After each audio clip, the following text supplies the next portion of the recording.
Pessoal, aqui é Ambulante TV pra você, ó. Show de bola, Ambulante TV.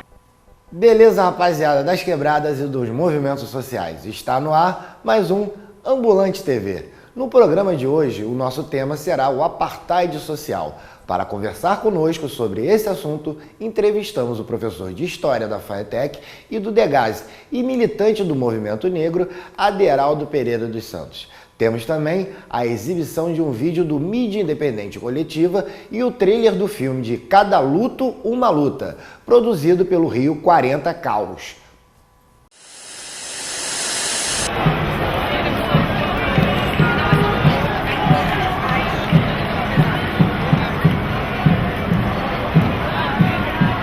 Pessoal, aqui é Ambulante TV pra você, ó. Show de bola, Ambulante TV. Rodolfo Targino conversou com Aderaldo Pereira dos Santos, o professor de História, que analisou as questões que envolvem o racismo no Brasil e falou a respeito do Estatuto da Criança e do Adolescente. Confira agora mais um bate-papo do Ambulante TV.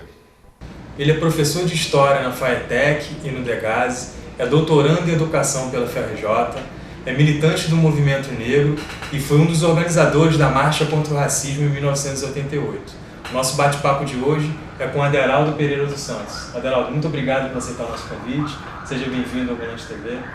Olha, agradeço aí o convite também, né? No movimento negro também sou conhecido como Gil, né? Aí eu acabei juntando uma coisa na outra. Aderaldo Gil também é um nome que marcou, né? Não, o Gil tem a ver com futebol, com o jogador do Botafogo. E aí estou aí para contribuir. Você na verdade foi um dos organizadores da Marcha contra o Racismo em 88 aqui no Rio de Janeiro, né? Quase 3 décadas depois a gente vê que pouca coisa mudou na sociedade brasileira, né? A juventude pobre negra ela continua sendo executada nas favelas cariocas. Nós temos aí a Operação Verão, né? Que a gente sabe que o intuito é impedir o acesso às praias da zona sul da cidade. Com esse olhar de 88, com esse olhar que você tem de agora, como é que você avalia essas questões? O Rio de Janeiro ele é uma cidade partida e temos de fato um apartheid social? Eu acho que a minha fala, né, na verdade, ela só é um elemento, né? Quando a gente vê o que é dito pelas autoridades, pela imprensa e a forma como se trata determinados fenômenos, fica bem nítido, né? E aí a marcha de 88 ela tinha como marca, né, a ideia de mostrar que nada mudou, vamos mudar, né? Que é uma luta constante, era uma marcha voltada para criticar a ideia de que 100 anos depois da abolição a situação dos negros na sociedade tinha melhorado. Óbvio que houve mudanças, mas se a gente olhar para a maioria, da maioria da população, aí é preciso mudar muito mais, né? E desde aquele período de 88, o problema em relação aos meninos de rua, em relação aos assassinatos, né, dessa juventude negra, já era também um tema daquela conjuntura, né? A gente lembra, na década de 90, as várias chacinas que ocorreram, né? A chacina da Candelária, de Vigário Geral, né? Gerou inclusive debates no parlamento, né? A CPI, né?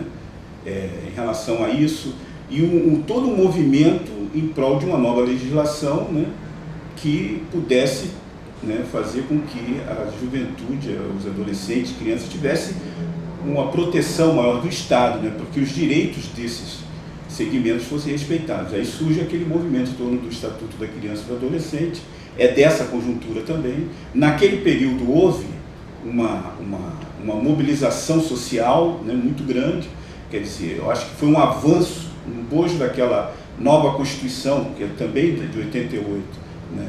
E logo depois o Estatuto da Criança e também na própria Constituição a proposta de criminalizar o racismo, né?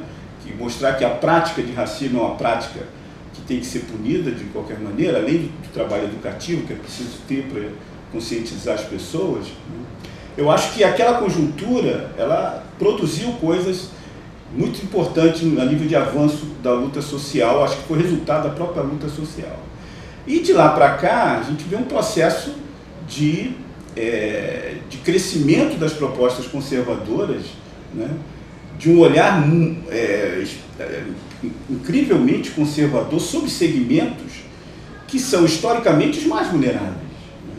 Então, quando a gente observa as situações que aconteceram nesse ano que nós estamos vivendo hoje, né, essa política aprovada até o momento, né, ainda tem outras votações, mas na Câmara, né, de redução da maioridade penal, né, e a política aprovada no Senado, né, de ampliar o tempo de internação do que está previsto no Estatuto, isso mostra, e aí juntando isso com a falta de uma política efetiva, né, dos governantes para esse público, daí a situação que aconteceu em relação aos chamados arrastões, né, que não é uma coisa nova, né, que vocês são novinhos, mas a gente que é um pouco mais velho, isso já aconteceu em outros momentos, e a mídia sempre aproveita um pouco essas situações para jogar as suas demandas, né, e aí eu acho que tem que ter um equilíbrio, né, de entender que é preciso não entrar nesse jogo mercadológico da mídia e aproveitar a situação para fazer um debate sobre o problema do fenômeno. Porque o que são esses jovens? São jovens que têm um histórico, né, de não ter acesso, né, às políticas públicas, né, porque em geral moram em comunidades, né, e historicamente o Estado ele entra na comunidade apenas pelo viés da polícia, né, da repressão, e a gente sabe que isso é uma coisa que existe há muito tempo. Há muito tempo se fala de que isso só não vai resolver, e não resolve em lugar nenhum do mundo, e é preciso ter políticas sociais, né? E acho que esses momentos em que vem para a conjuntura situações como essa, é uma oportunidade de apresentar de fato propostas que superem essa ideia de que aquele que está lá, numa situação mais vulnerável, eu acho que o procurador colocou bem isso, né? A questão de ter discernimento da vulnerabilidade do público, né? Mas quando é colocado dessa maneira espetaculosa, que é muito típico da mídia, o que acontece? Aquele jovem que tem as mesmas características físicas, que mora na mesma comunidade, mas que não está ali naquele meio, entendeu? Ele é visto como um perigoso potencial. É a velha história, né, que já foi colocado desde o século XIX, das classes perigosas, né? E eu acho que o prefeito, quando vai para a televisão e diz que a delinquência é um problema de polícia, né, ele está cada vez mais assumindo a carapuça do prefeito da década do início do século, né, que é o Pereira Passos. Porque naquela época, né, se entendia o problema social como um caso de polícia, né? Eu acho que a delinquência é fruto de uma série de situações. Eu acho que o ponto de vista do Estado, né, ele não pode ser parcial. Ele não pode tomar o partido de um segmento que já é privilegiado, que já tem, inclusive, uma história de vida diferente. É preciso atender as demandas de quem precisa. Mas quando coloca daquela maneira através da mídia, há uma violência simbólica muito grande. Já tem a violência física, que é rotineira. O Brasil segura, os mapas da violência apontam aí muito claramente, é um dos países que mais mata jovens negros de 15 a 24 anos. Na verdade, um problema muito grave, porque na prática se torna um extermínio, né, um genocídio de uma população que historicamente sempre precisou mais e que precisa efetivamente ser vista de outra maneira. Quando entra o componente do pensamento preconceituoso, né, do racismo, que é muito formado pela nossa própria história, né, que vê na figura do negro, né, uma pessoa que potencialmente pode ser um marginal, aquelas velhas frases racistas que a gente já ouviu por aí, né, isso efetivamente alimenta essa violência. Quando não consegue pegar o fenômeno que ocorre, problema social, e aproveitar para fazer um debate completo, amplo. O que está por trás disso tudo aí? Da natureza daqueles jovens só fazer delinquência, fazer aquilo que eles fizeram, né? E são todos, quer dizer, uma minoria que acaba sendo colocada pela mídia como um grande problema, aí gera as reações da classe média, né? Que como foi colocado aí, de juntar chamando com soco inglês, chamar armas pessoais para enfrentar, quer dizer, vira um confronto, né? E eu não vi, para esse segmento aí, eu não vi uma ação na mídia repreendendo, porque é uma atitude tão ilegal quanto fazer arrastão na praia. Quer dizer, você vê que tem dois pesos e duas medidas aí. Eu acho que a gente precisa fazer mesmo essa discussão para mostrar que ninguém vai sair ganhando com esse tipo de política. Dessa maneira, não. É preciso, né, apontar de fato uma saída para essa gravidade de ter um país que tem um potencial econômico muito grande. Historicamente, né, esses jovens são negros, né, a gente sabe disso, portanto, as gerações anteriores chegou a um determinado momento da história que foram escravos, né, e que ajudaram a construir essa nação sem ter ganho nenhum efetivo. Então, eu acho que é um debate sério, a situação é muito grave, eu acho que é preciso aproveitar o momento para fazer uma discussão com serenidade, e o poder público, ele tem, né, que olhar de uma maneira equilibrada. Ele não pode ser pressionado por uma classe média, por um segmento, e sair com o que a gente ouviu por aí, né, que eu discordo radicalmente.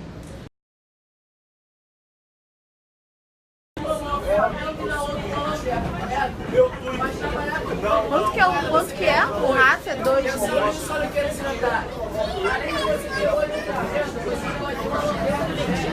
Com 6 lâmpadas super potentes. Vai trabalhar assim, ó. Olhando no parafuso, até mesmo no escuro. Gente, olha só, de 10 reais agora, uma lanterna. De 20 a 30.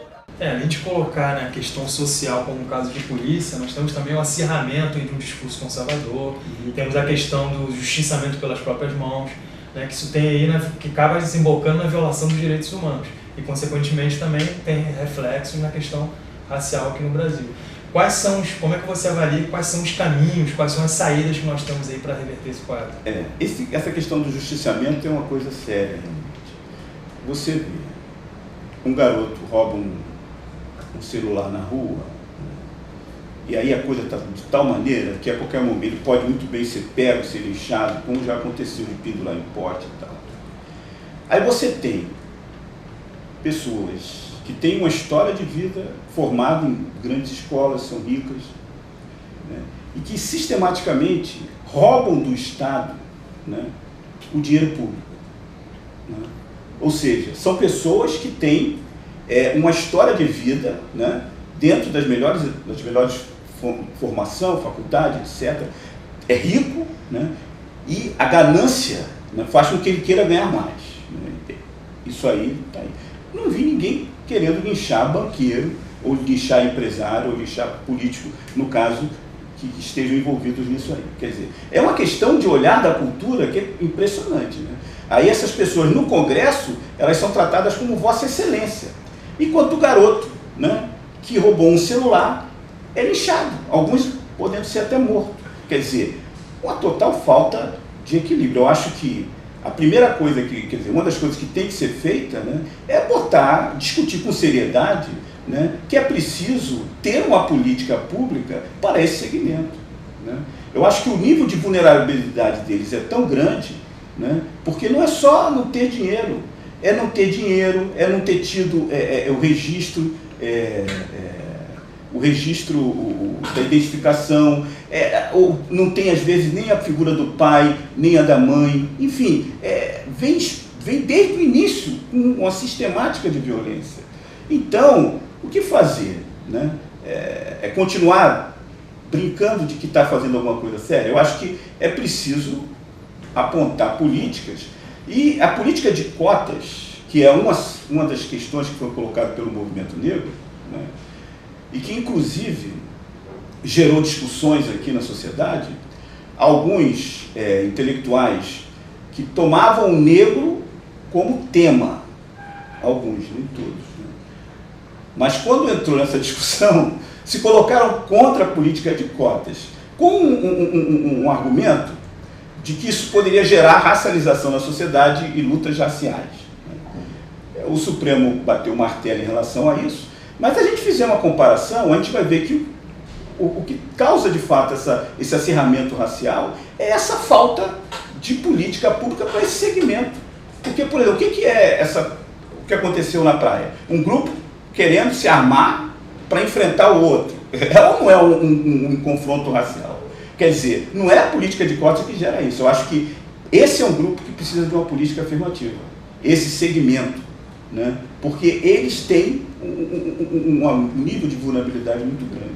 São jovens, como todos os jovens, nós fomos jovens, temos energia, entendeu? Eu dou aula para muitos que têm a mesma característica, eles são realmente corajosos, né? Enfrentam determinadas situações, só que a coragem deles está voltada para uma coisa que na prática acaba eliminando a vida deles, porque não é uma coisa que tem uma projeção para o futuro. Eu acho que as pessoas, os movimentos sociais, sobretudo as autoridades, é preciso, né, tentar enfrentar esse conservadorismo, porque a política que está sendo colocada é muito clara, é prender com uma idade menor, ou então internar mais tempo em instituições que nem sempre conseguem cumprir o papel que está na lei, que é só se educar. Enfim, a gente sabe a situação dos presídios, né? Quer dizer, ali não educa ninguém, né? Nós temos o Estatuto da Criança e do Adolescente, também que completou 25 anos, né, esse ano. Qual a avaliação que você faz, como é que você avalia o tratamento, né, nas questões dos adolescentes que estão em conflito com a lei? Nós melhoramos, tivemos avanços ou continuamos estagnados? O avanço é muito pequeno, né? Muito pequeno realmente em termos de olhar nacionalmente, né? Agora, houve avanços, né? E aí, essa discussão, que muitas vezes a gente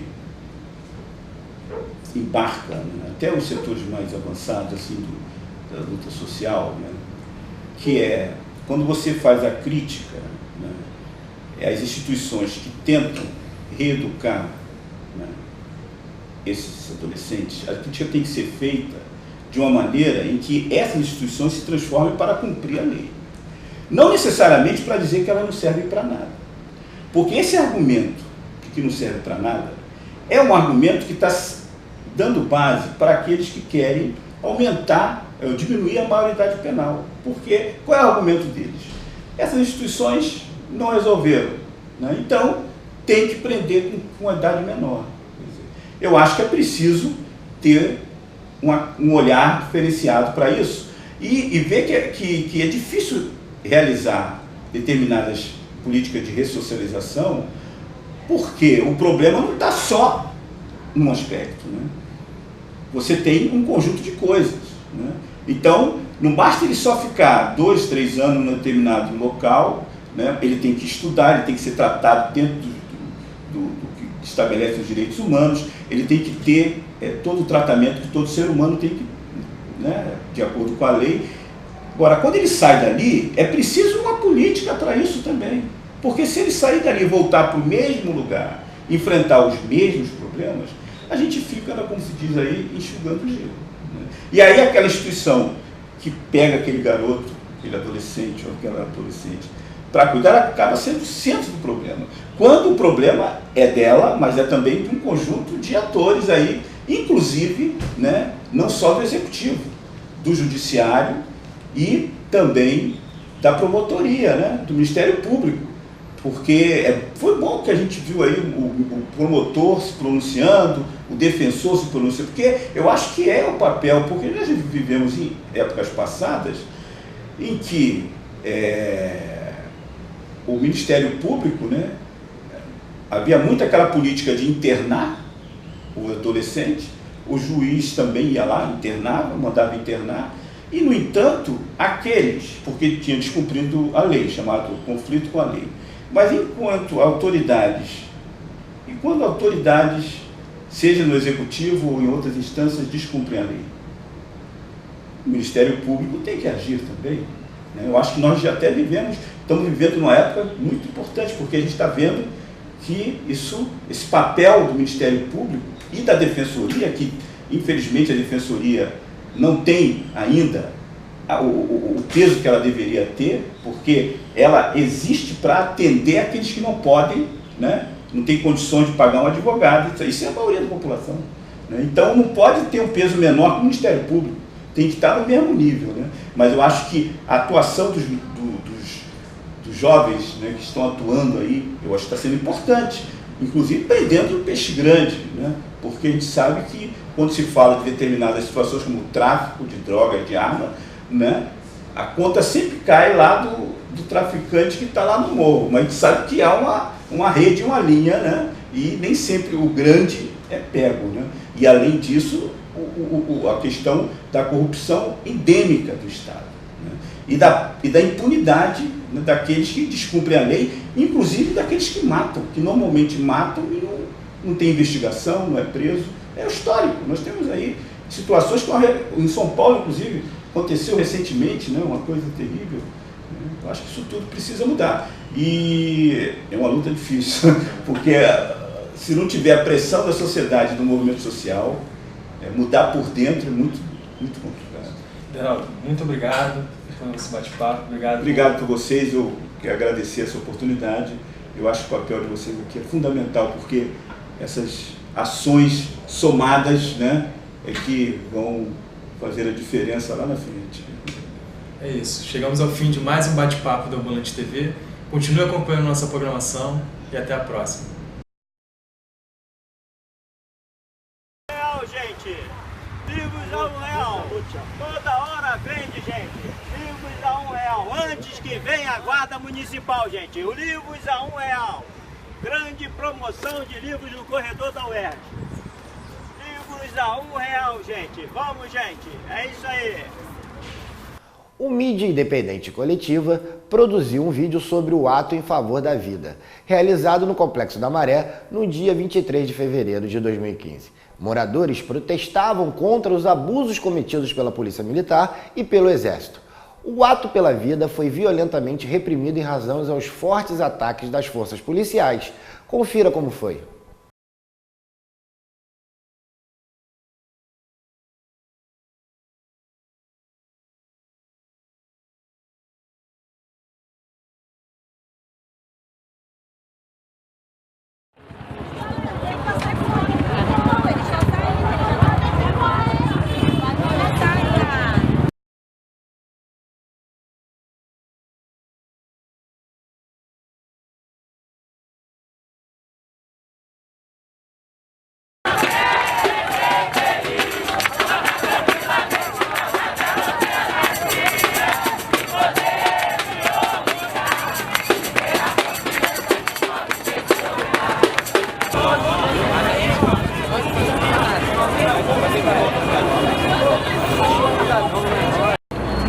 Essa UPP é uma farsa. São a maioria bandidos fardados. Nada a ver esse negócio que veio a pacificar o quê? A única coisa que tem é matando as pessoas que não tem nada a ver com isso. Só inocente que está morrendo. Não tem. Essa UPP tinha que sair, cair fora da comunidade. Deixa quem é gente do bem ficar. Mas essa UPP que entra para matar inocente, e sempre tem bala perdida que nada. Isso é uma farsa, a UPP é uma farsa. É uma farsa mesmo. Vem aqui, fiado. Tô aqui, fiado. Vem aqui. Vem aqui, fiado.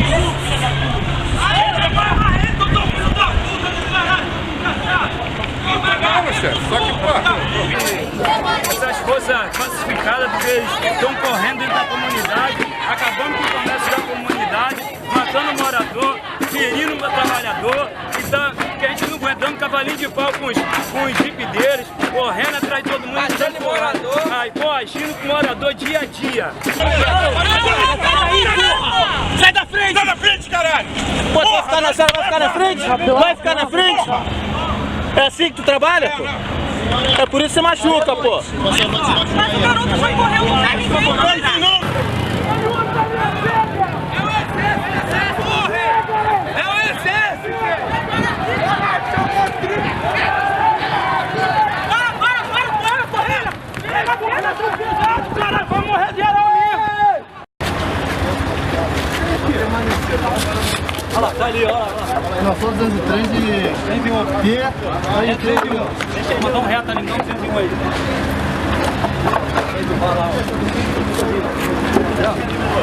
A 203 vai, ô 06? Pô, tem que mandar no meio certinho ali. Calma. Não acha que precisa mais não, Zé? Vai quebrar tudo.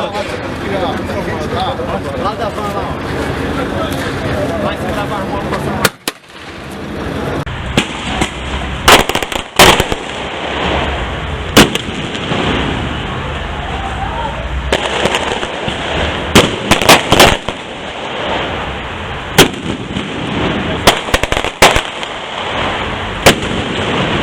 Caralho, estourou na cabeça do polícia, tu viu? Ó, o cara na pregadora aqui.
Só pecado.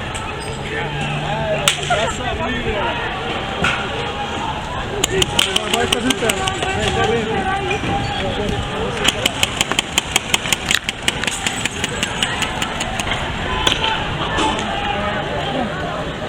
aquela mamoninha que ele tá chorando.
A gente é direito primário,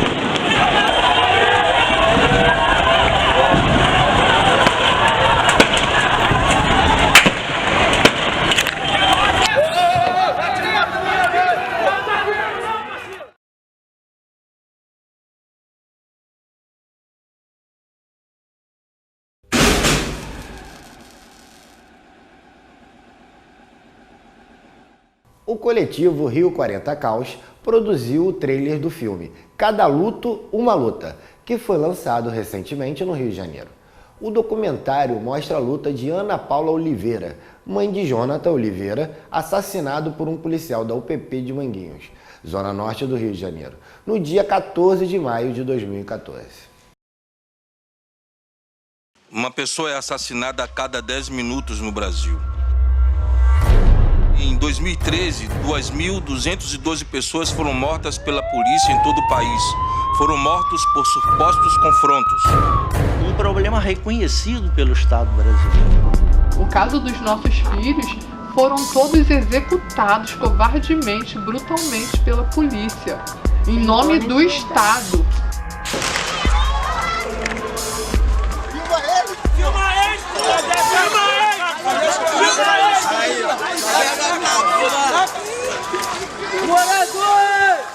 Essa emissora é de onde? Não é emissora não, é jornal impresso. Eles vieram assim, bem nervosos, assim, bem alterados e tal. Quando escureceu, eles chegaram dando tiro ali, aí pegou no meu sobrinho. Aqui as balas, aqui, ó. Que antes de matarem ele estava sentado no colo da mãe, beijando a mãe. Parecia que ele estava despedindo. Nunca mais vai voltar. Ele não vai voltar mesmo? Menino educado, comunidade toda conhecia. Ele era um pouco meu filho e filho de todos aqui na rua, porque era uma criatura maravilhosa. E eu falei, eu não posso ficar parada, eu tenho que fazer alguma coisa. Eu sou a mãe dele, eu tenho que lutar por ele. Grito por justiça em nosso território. Grito pela organização popular. Dandara Nelson Mandela, canta zumba, zumbi.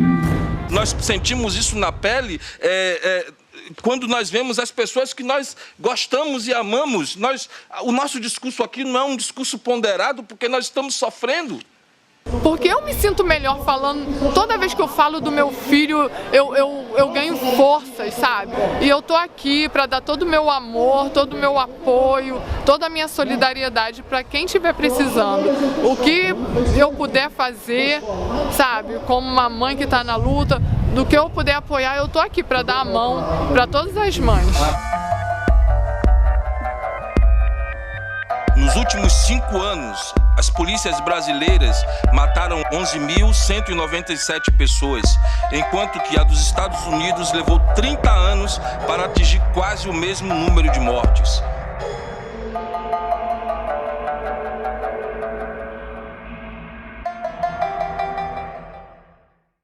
Bem, chegamos ao fim de mais um Ambulante TV.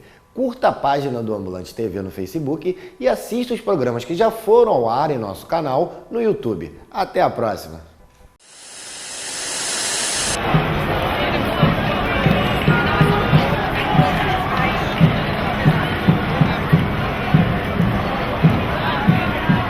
Pessoal, aqui é a Ambulante TV pra você, ó. Show de bola, Ambulante TV.